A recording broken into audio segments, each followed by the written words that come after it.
Assalamualaikum warahmatullahi wabarakatuh. Perkenalkan, nama saya Muhammad Raka Nugraha, nomor induk kemahasiswaan 20215102339, program studi Hubungan Internasional 2020. Mata kuliah Kemuhammadiyahan akan menyampaikan presentasi mengenai hal yang dapat diteladani dari Kiai Haji Ahmad Dahlan. Yang pertama, profil Kiai Haji Ahmad Dahlan. Kiai Haji Ahmad Dahlan atau Muhammad Darwis lahir di Yogyakarta 1 Agustus 1868. Meninggal di Yogyakarta 23 Februari 1923 pada umur 54 tahun. Adalah seorang pahlawan nasional Indonesia yang merupakan pendiri Muhammadiyah. Dia adalah putra keempat dari 7 bersaudara dari keluarga KH Abu Bakar. KH Abu Bakar adalah seorang ulama dan khotib terkemuka di Masjid Besar Kesultanan Ngayogyakarta pada masa itu. Dan ibu dari KH Ahmad Dahlan adalah putri dari Haji Ibrahim yang juga menjabat sebagai penghulu Kesultanan Yogyakarta Hadiningrat pada masa itu. Berikutnya adalah latar belakang keluarga dan pendidikan Kiai Haji Ahmad Dahlan. Nama kecil Kiai Haji Ahmad Dahlan adalah Muhammad Darwishi. Dia merupakan anak keempat dari 7 bersaudara yang seluruhan saudaranya perempuan kecuali adik bungsunya. Dia termasuk keturunan yang ke-12 dari Maulana Malik Ibrahim, salah seorang yang terkemuka di antara Wali Songo, yaitu pelopor penyebaran agama Islam di Jawa. Kiai Haji Ahmad Dahlan tidak pernah mengenyam pendidikan formal dengan memasuki jenjang atau tingkatan sekolah tertentu. Ia mempelajari berbagai ilmu dengan cara berguru kepada para ulama, para ahli, dan membaca buku serta kitab-kitab. Kemampuan dasar membaca dan menulis didapatkannya dari lingkungan keluarga, khususnya ayahnya yang menjadi tempat belajar pertama bagi KH Ahmad Dahlan tentang agama. Ia selanjutnya membentuk kepribadiannya. Semangat belajar yang ia tunjukkan sangat tinggi dengan kegemarannya membaca dan semangatnya untuk belajar serta mendalami ilmu agama di Mekah. Pada saat itulah Kiai Haji Ahmad Dahlan mengalami pergolakan dengan pemikiran-pemikiran pembaharu Islam. Memasuki usia dewasa, yaitu sekitar 1870, KH Ahmad Dahlan mulai belajar ilmu agama Islam tingkat lanjut. Di antaranya ilmu yang ia pelajari adalah ilmu fikih dari Kiai Haji Muhammad Saleh dan ilmu nafsu soroh dari Kiai Haji Musyin. Selanjutnya, guru-gurunya yang lain adalah KH Muhammad Nur, KH Abdul Hamid, Sosro Sugondo, dan R. Wedonas Dwi Josewoyo. Sebelum menunaikan ibadah haji yang pertama, Kiai Haji Ahmad Dahlan banyak mempelajari kitab-kitab Ahlus Sunnah wal Jamaah yang mengandung pemikiran filosofis, khususnya dalam ilmu akaid dan ilmu holam. Kiai Haji Ahmad Dahlan pernah menuntut ilmu dari beberapa guru dan kiai selama berada di Mekah. Ia pergi haji pada usia 15 tahun dan tinggal di Mekah selama 5 tahun. Pada masa tersebut, Kiai Haji Ahmad Dahlan banyak belajar dengan pemikiran-pemikiran para pembaharu Islam seperti Muhammad Abduh, Jamaluddin Afghani, Rashid Ridho, dan Ibnu Taimiyah. Di sanalah kemudian ia berganti menjadi KH Ahmad Dahlan. Kiai Haji Ahmad Dahlan berangkat ke Mekah untuk yang kedua kalinya pada tahun 1903 dengan membawa putranya Siroj. Di sana ia kembali mempelajari dan mendalami ilmu-ilmu agama yang ia dapatkan sebelumnya.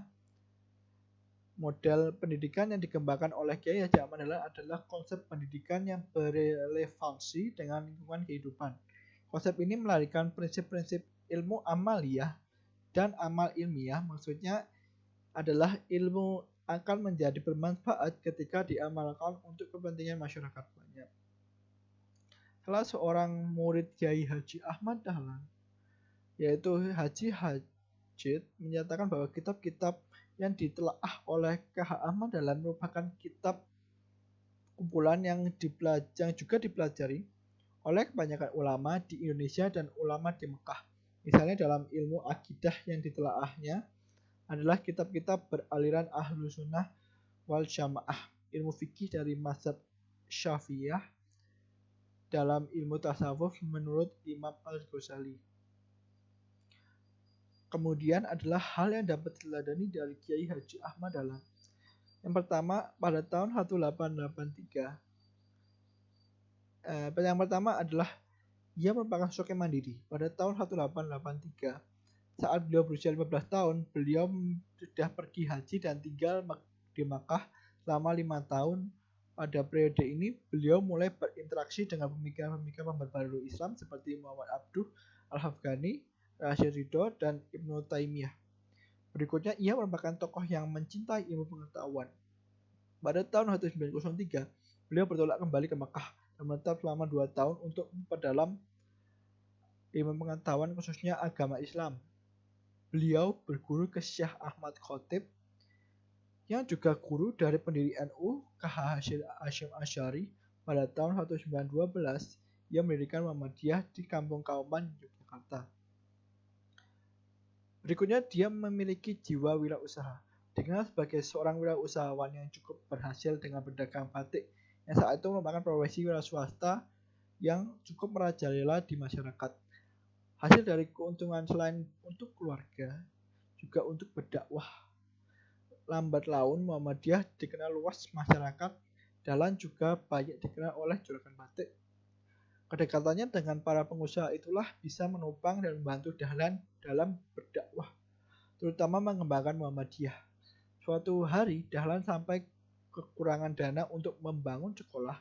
Dia kemudian mengumpulkan juragan batik agar ikut membantu mendirikan sekolah.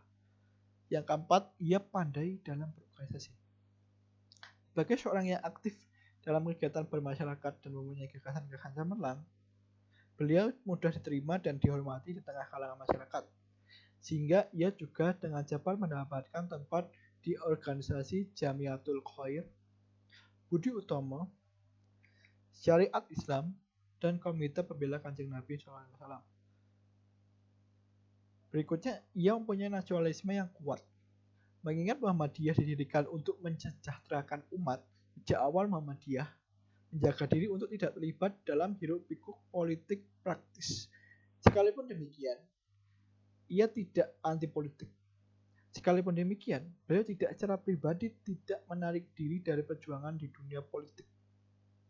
Keterlibatannya menjadi seorang anggota Budi Utomo sejak tahun 1909, berkhidmat di Jamiat Al-Khair pada 1910 dan menjadi salah satu pentolan Serikat Islam adalah bukti bahwa beliau bukan sekedar ulama, melainkan juga seorang politisi ulung yang memiliki komitmen kebangsaan yang tinggi dan tidak bisa dilakukan lagi. Kiai Haji Ahmad Dahlan dan Kiai Haji Hasyim Asy'ari adalah dua sosok yang berbeda namun memiliki banyak kesamaan. Di antara kesamaannya adalah usaha-usaha keduanya ulama itu dalam bidang pendidikan diarahkan pada tujuan yang sama, yakni mencapai kemerdekaan bangsa Indonesia yang sesungguhnya. Pendidikan mereka jadikan sebagai kendaraan untuk mencapai kemerdekaan dengan cara meningkatkan kesadaran dan pengetahuan. Mereka juga memiliki cita-cita dan harapan besar, yakni dengan pendidikan bangsa Indonesia mampu mandiri dan bermartabat. Persoalan nasionalisme dan komitmen menjaga NKRI terutama oleh para ulama sangat relevan dikaitkan dengan ide dan atau gagasan KH Ahmad Dahlan, terlebih di saat narasi dari oknum tertentu yang ingin membenturkan ulama dengan TNI atau negara. Kiai Haji Ahmad Dahlan telah meletakkan fondasi nasionalisme melalui cara yang elegan, di antaranya memasukkan pendidikan agama Islam pada sekolah-sekolah umum serta memasukkan pendidikan umum ke sekolah-sekolah agama dengan tanpa ada sekat apakah ia santri atau abangan. Dengan model pendidikan seperti itu, generasi bangsa menjadi bersatu dan berkomitmen kebangsaan yang sama. Bahkan nasionalisme Kiai Haji Ahmad Dahlan tentang pentingnya kemerdekaan Indonesia menghantarkan pada sikap dan keputusan yang brilian, yakni mempersilahkan para anggota Muhammadiyah yang mendukung pada kemerdekaan Indonesia dapat menyalurkan apresiasinya lewat SI tanpa mengorbankan Muhammadiyah yang tetap pada jalur sosial dan pendidikan. Inilah teladan yang luar biasa dari sosok KH Ahmad Dahlan yang dapat dijadikan sebagai panutan dalam membangun bangsa dan agama tanpa harus menegasikan salah satu di antara keduanya. Aziz satu nikmah dalam kajian menyimpulkan bahwa kepahlawanan K.H. Ahmad Dahlan bukan dalam sosok prajurit yang memanggul senjata dan gugur dalam medan pertempuran, tetapi dalam sosok ulama otentik yang mana ia mengabdikan dirinya kepada kepentingan dan kemaslahatan pendidikan, dakwah dan sosial keagamaan dalam wawasan kebangsaan yang kental dan integral. Berikutnya ia merupakan sosok yang tabah menghadapi rintangan dalam perjuangannya. Gagasan pendidikan Muhammadiyah mendapatkan resistensi baik dari keluarga maupun masyarakat sekitarnya.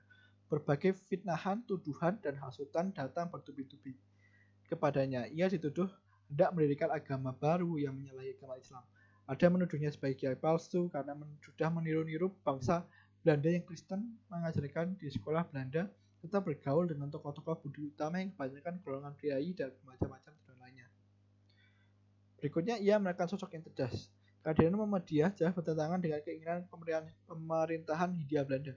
Untuk mengatasinya, maka K.H. Ahmad Dahlan mensiasatinya dengan menganjurkan agar cabang Muhammadiyah di luar Yogyakarta memakai nama lain. Misalnya Nurul Islam di Pekalongan, Al-Munir di Ujung Pandang, Al-Madiyah di Garut, sedangkan di Solo berdiri perkumpulan Sidik Amanah Tabligh Fatonah yang mendapatkan pimpinan dari cabang Muhammadiyah. Bahkan di kota Yogyakarta sendiri ia menganjurkan adanya jamaah dan perkumpulan untuk mengadakan pengajian dan menjalankan kepentingan Islam. 8. Tidak membeda-bedakan ras, suku, dan agama. Beliau mengajarkan di sekolahan Belanda yang dikelola oleh bangsa Belanda dan mengajarkan murid-murid dari keturunan orang Belanda dan kalangan priai. Beliau juga bersahabat dan berdialog dengan tokoh agama lain seperti Pastor Van Lith pada tahun 1914 sampai 1919. Van Lith adalah pastor utama yang diajak berdialog oleh Dahlan. Pastor Van Lith di Muntilan yang merupakan tokoh di kalangan keagamaan Katolik pada saat itu, Kiai Dahlan tidak ragu-ragu masuk gereja dengan pakaian hajinya. Yang terakhir, teladan dalam hal keagamaan serta pendidikan. Keharuman nama Kiai Haji Ahmad Dahlan dalam sejarah Indonesia dimulai ketika beliau mendirikan Muhammadiyah pada tahun 1912 yang kala itu fokus bergerak di bidang keagamaan khususnya ranah kesejahteraan sosial dan pendidikan. Karena beliau sering bersinggungan dengan masyarakat muslim kota, maka model pendidikan Muhammadiyah pun lebih modern, terbuka terhadap informasi dari dunia luar. Kiai Haji Ahmad Dahlan melalui Muhammadiyah hendak mewujudkan obsesinya, yakni agar orang Islam memiliki wawasan yang luas. Bahkan beliau tidak menghendaki umat Islam terpaku pada buku-buku atau literatur dari orang Islam itu sendiri, melainkan juga ide-ide orang lain. Bahkan Ahmad Dahlan untuk mencari kebenaran, orang tidak boleh merasa benar sendiri, sehingga orang harus membuka diri, berdialog dan berdiskusi semua pihak, walaupun dengan orang yang berbeda keyakinan sekalipun. Selain itu, jika tidak dari setting sosial kala itu, munculnya pendidikan modern yang digagas oleh K.H. Ahmad Dahlan karena kebijakan politik Belanda dan sistem pendidikan yang berkembang saat itu sama sekali tidak menguntungkan bagi upaya kebangkitan Islam dan pembebasan belenggu pemerintahan Hindia Belanda. Oleh sebab itu, sekali lagi, muncullah modernisasi pendidikan, salah satunya dengan cara memadukan pendidikan umum dengan pendidikan agama.